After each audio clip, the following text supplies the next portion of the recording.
الحمد لله رب العالمين والصلاة والسلام على سيد المرسلين أما بعد فأعوذ بالله من الشيطان الرجيم بسم الله الرحمن الرحيم الصلاة والسلام عليك يا رسول الله وعلى آلك وصحابك يا حبيب اللہ۔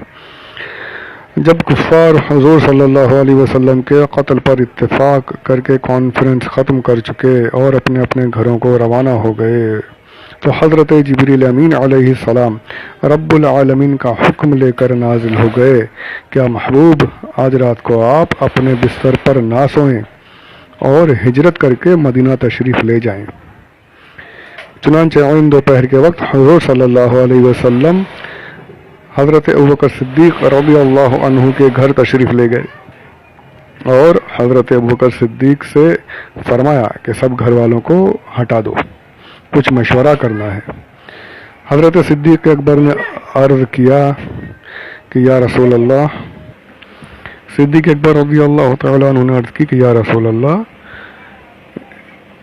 میرے ماں باپ آپ پر قربان، اس وقت یہاں آپ کی اہلیہ یعنی حضرت عائشہ صدیقہ رضی اللہ عنہا کے سوا اور کوئی نہیں ہے۔ حضور صلی اللہ تعالیٰ علیہ وسلم نے فرمایا کہ ابو بکر، اللہ تعالیٰ نے مجھے ہجرت کی اجازت فرما دی ہے۔ حضرت ابوبکر صدیق رضی اللہ تعالیٰ عنہ نے عرض کیا کہ میرے ماں باپ آپ پر قربان، مجھے بھی ہمراہی کا شرف عطا فرمائیے۔ آپ صلی اللہ تعالیٰ علیہ وسلم نے ان کی درخواست منظور فرما لی۔ حضرت ابوبکر صدیق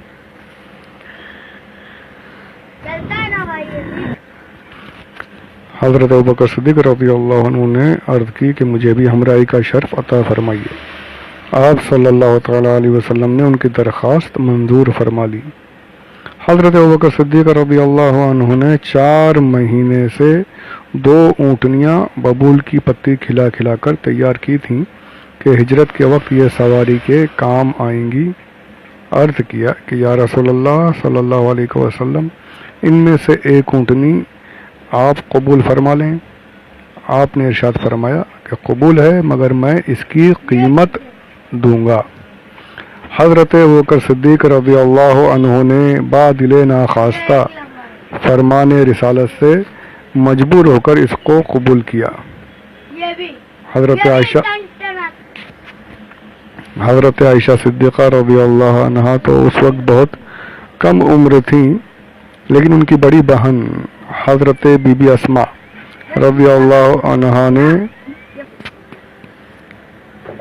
ان کی بڑی بہن حضرت بی بی اسماء رضی اللہ عنہا نے سامان سفر درست کیا اور توشہ دان میں کھانا رکھ کر اپنی کمر کے پٹ حضرت اسماء رضی اللہ تعالی عنہا نے سامان سفر درست کیا اور توشہ دان میں کھانا رکھ کر اپنی کمر کے پٹکے کو پھاڑ کر 2 ٹکڑے کیے، ایک سے توشہ دان کو باندھا اور دوسرے سے مشک کا منہ باندھا۔ یہ وہ قابل فخر شرف ہے جس کی بنا پر ان کو ذات النطاقتین یعنی 2 پٹکے والی کے معزز لقب سے یاد کیا جاتا ہے۔ یعنی تاریخ اسلام میں ذات النطاقتین ان کا لقب ہے، حضرت اسماء رضی اللہ عنہا۔ اس کے بعد حضور صلی اللہ علیہ وسلم نے ایک کافر کو جس کا نام عبداللہ بن اریقط تھا، جو راستوں کا ماہر تھا،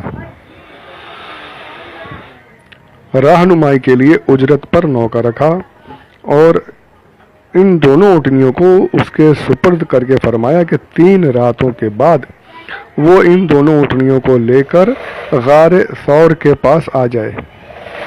یعنی پوری پلاننگ کر لی گئی، سرکار نے حکمت عملی اختیار فرمائی، راستہ بتانے والے کو بھی اجرت پر رکھ لیا، کیونکہ اسے سیدھے سیدھے نہیں جانا تھا مدینہ شریف کے لیے، عین ممکن تھا کہ کفار پیچھا کر کے تکلیف پہنچائیں، اس لیے ان سے نکل کر کے بچ کر کے دوسرے راستے سے جانا تھا، تو اس لیے ایک راہگیر کو بھی حضور نے اجرت پر رکھ لیا۔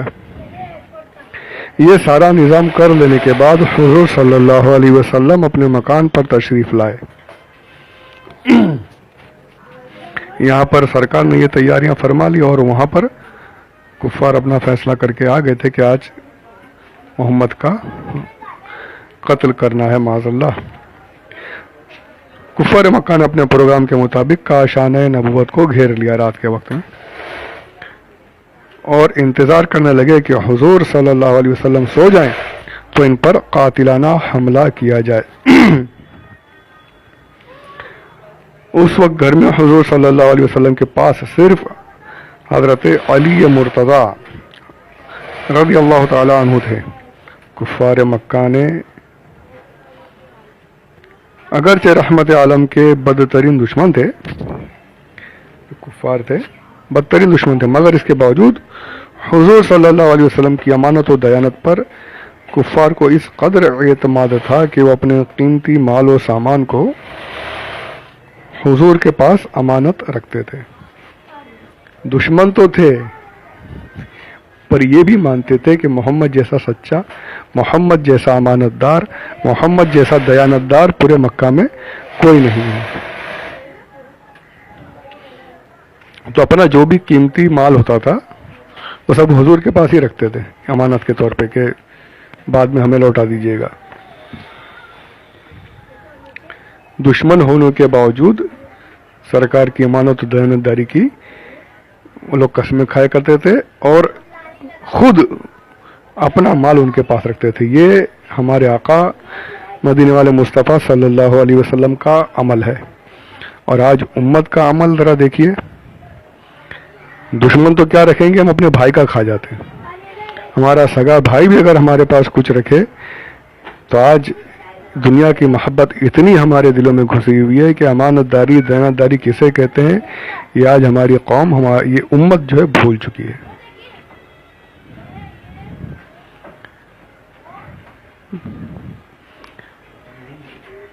کسی کے پاس کچھ رکھ دیجئے پھر مانگنے جائیے تقاضے کے لیے تو دیکھیے کیسے کیسے بہانے کیا کیا یعنی باتیں ہوتی ہیں.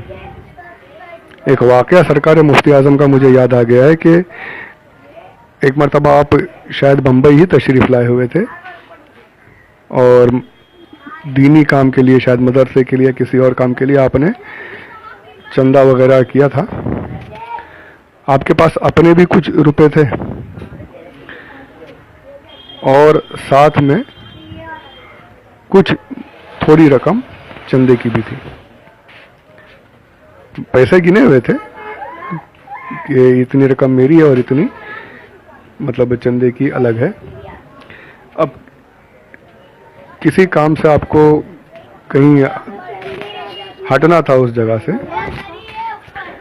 مطلب جہاں، تو پیسے جو تھے آپ نے اپنے کسی دوست کو یعنی جو ساتھ میں تھے ان کو دیے کہ یہ الگ مطلب رکھنا ہے، آپ ذرا سنبھالیے میں آ رہا ہوں.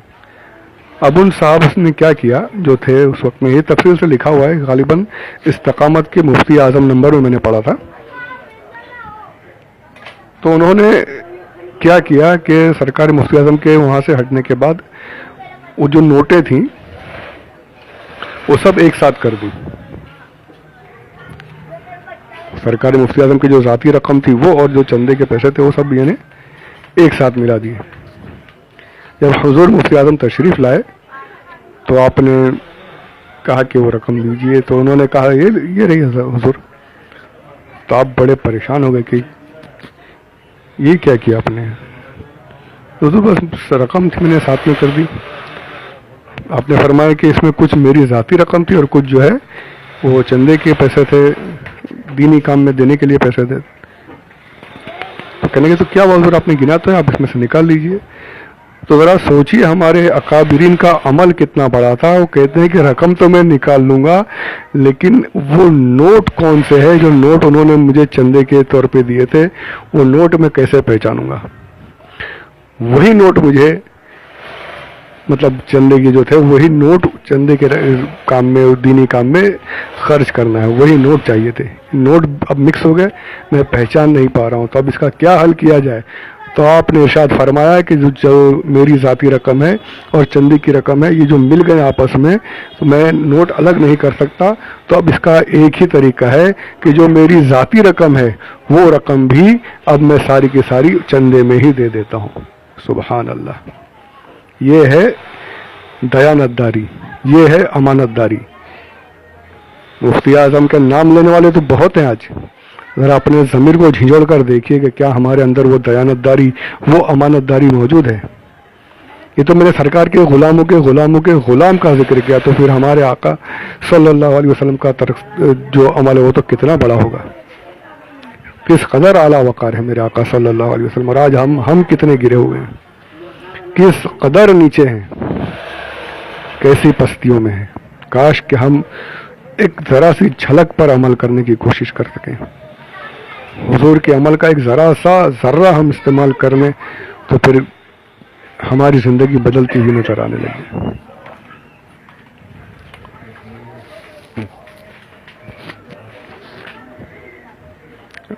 اب یہ